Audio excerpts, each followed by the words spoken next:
Hey, it's Angelo Caruso. I'm staying outside of Minneapolis in a place called Sueur, Minnesota. And I happen to have the pleasure of staying in a bed and breakfast called the Cosgrove House. I'm delighted to have spent time with the proprietor, Marilyn, who tells me that this house was built in 1893 by Carson Nesbitt Cosgrove. Now, Mr. Cosgrove, you may not recognize his name, but he was a giant in the food industry. In fact, he was head of Green Giant. Do you remember the TV commercial, ho, ho, ho, Green Giant?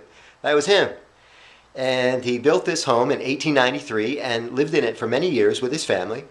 And there's something special about this home is that everybody talks about is the smaller than average mantle on the fireplace. You can see it there.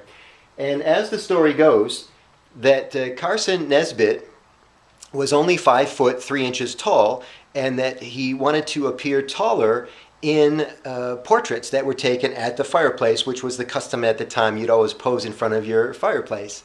Now, we don't know if that's the truth or just an urban legend, but it's a good story, as Marilyn reminds me. I'm reminded that everybody does imaging. Rich people do imaging, giants of the food industry. Baseball teams do imaging. Corporations do imaging. And you should be looking after your personal image as well. I know that I work with a lot of meeting planners and people that do marketing or image management for events. And that's an interesting form of imaging because you're actually promising an image before it appears. For example, if you're using language in a web page about an upcoming event and you call the event fun, you're actually predicting the event before it happens. You don't know that the event's going to be fun. You're just hoping that it's going to be fun so nobody gets their money back. But the point is that you're marketing an image before it actually happens. You're marketing a mirage. Now, everybody's okay with this if you deliver on your promises. And that's what you should always do when you do any sort of image marketing.